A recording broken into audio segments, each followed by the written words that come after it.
Bonjour à tous, ici Rodolphe Simoneau. Alors, nous sommes toujours dans ce module numéro 1 sur la standardisation et dans ce cours numéro 4, nous allons voir un petit peu quelles sont les clés de la réussite pour mettre en place les standards dans votre organisation. Alors, ce que l'on va voir dans ce cours numéro 4, c'est en quoi les audits vont faire vivre vos standards d'une part et comment ils vont être là pour pérenniser les standards de travail dans votre organisation. Alors, nous l'avons déjà vu, je le répète encore une fois, mais les standards sont des éléments que nous rencontrons dans notre vie quotidienne. Si on reprend l'exemple du réseau routier, il est fortement standardisé et il est nécessaire à ce que tout le monde puisse pratiquer de manière sécuritaire les autoroutes, les routes, la conduite en ville, de manière à ce que tout le monde puisse partager cet intérêt commun. Et si à partir du moment où on ne suit plus les standards, eh bien ça devient chaotique, ça devient difficile de partager cet intérêt commun qui est la conduite dans une ville ou sur une autoroute. Et pourtant, eh bien, le strict respect du standard n'est pas si naturel pour tout le monde. Si je reprends l'exemple des autoroutes ou du réseau routier qui est fortement standardisé, eh bien, l'être humain a parfois tendance à vouloir s'affranchir du respect de standards et en l'occurrence dépasser par exemple les vitesses kilométriques, griller un feu rouge, ce genre d'infraction par rapport aux standards attendus. Et qu'est-ce qui se passe parfois lorsque l'on dépasse la vitesse? Eh bien, il y a des contrôles. Il y a des contrôles radars qui s'assurent que les gens respectent le standard en place. Alors, pour ou contre, là n'est pas le débat. Le débat est sur le fait que de la même manière que dans notre vie quotidienne, on est régulièrement contrôlé sur le respect de certains standards, comme le standard routier, eh bien dans les entreprises, c'est la même chose. Il va falloir que vous contrôliez le respect du standard parce que dans les entreprises, dans les organisations de façon générale, le strict respect du standard n'est pas toujours si naturel pour tous les salariés. Bien évidemment, vous n'allez pas mettre en place des radars dans vos entreprises. En revanche, vous allez pratiquer ce que l'on appelle les audits du travail standard. Alors, ces audits vont permettre aux salariés de s'assurer qu'ils respectent ces standards. Et ces audits de standards vont nécessairement être exécutés par la hiérarchie du salarié, de l'opérateur qui a à exécuter le standard de travail. Alors, c'est là qu'il va falloir être très fin et qu'il va falloir bien faire attention dans votre communication sur le rôle de ces audits si vous ne voulez pas que les audits de standards se passent comme on l'a vu sur le réseau autoroutier, pour du flicage. Il faut que ces audits de standards soient un moment privilégié entre le manager et son salarié sur le terrain pour discuter les écarts qui ont pu être constatés par rapport aux standards, expliquer pourquoi il y a un écart, comment le résoudre et entrer dans cette démarche de résolution de problèmes autour des écarts que le manager peut observer. Encore une fois, le manager n'a pas besoin d'être un expert dans l'exécution du standard, il a entre guillemets juste besoin d'observer la tâche et de valider ou non si il y a un écart par rapport au standard décrit de cette tâche. Donc j'insiste bien sur cette dimension de communication sur les audits de standard, la façon dont vous allez présenter ces audits de standard aux salariés, la façon dont les managers qui vont exécuter ces audits vont interagir avec les salariés.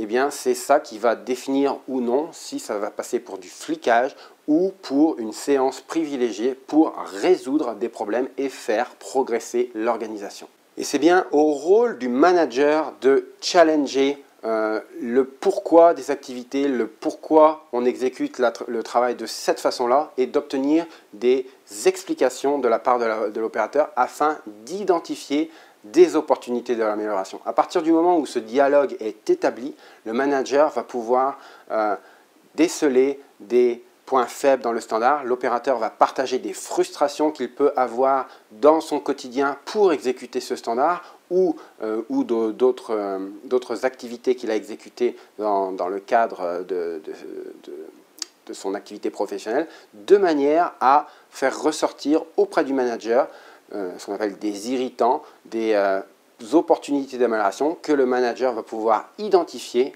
et mettre en œuvre une résolution de problème avec l'opérateur ou non, de manière à faire progresser l'organisation et éventuellement faire évoluer le standard par rapport aux recommandations, par exemple d'une bonne pratique identifiée par un opérateur en particulier sur une opération bien précise. Quels sont les bénéfices à mettre en place ces audits de standards? Ils sont multiples. Ils sont bien évidemment de s'assurer que les standards sont bien respectés et il va falloir mettre en place des indicateurs sur le taux de conformité aux standards de manière à s'assurer que l'on progresse, mais aussi à identifier, ce que l'on a dit, les opportunités d'amélioration lorsque une discussion constructive est engagée lors de ces séances de coaching autour de l'audit du standard.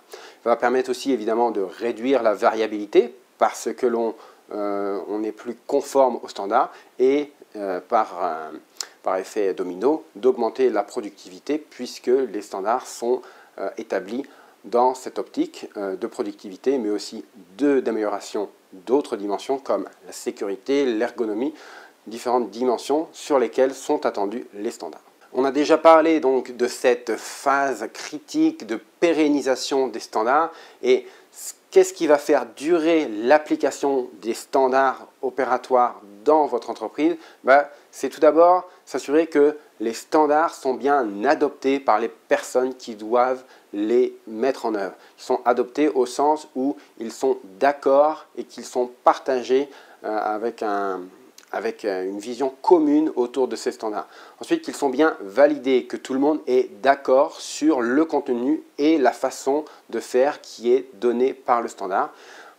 Enfin, qu'ils sont bien, que la formation, que les enseignements, que ces standards soient bien communiqués et enseignés à toutes les personnes qui ont à intervenir, à exécuter cette opération de manière à ce que tout le monde pratique le même standard et finalement que les managers, la hiérarchie, les dirigeants, lors des audits de standards, soient là aussi pour les challenger, pour les faire, de manière à les faire progresser, de manière à identifier les écarts et les raisons de ces écarts pour identifier les opportunités d'amélioration, remonter ces opportunités d'amélioration et s'assurer qu'elles sont mises en œuvre pour faire progresser au quotidien l'organisation.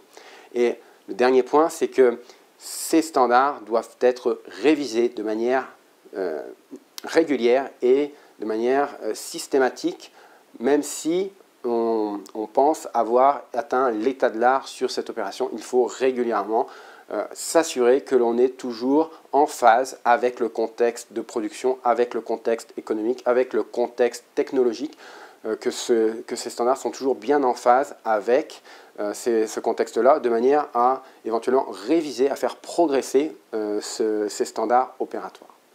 Donc ça conclut ce cours numéro 4 sur les clés de la réussite pour mettre en place les standards. Donc ce sont des facteurs clés qui vont vous aider à bien anticiper ce que vous allez vivre lorsque vous allez implanter les audits. Mais comprenez bien que s'il n'y a pas d'audit de standards, il ne sert à rien de mettre les standards de travail en place dans votre organisation.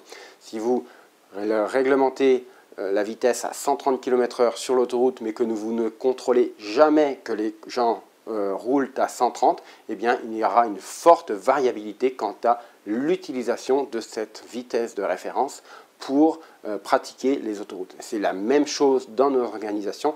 Il faut que la mise en place des standards opératoires soit accompagnée d'audits de manière à conformer la mise en pratique de ces standards et à faire évoluer les standards par rapport aux bonnes pratiques qui sont développées par vos salariés.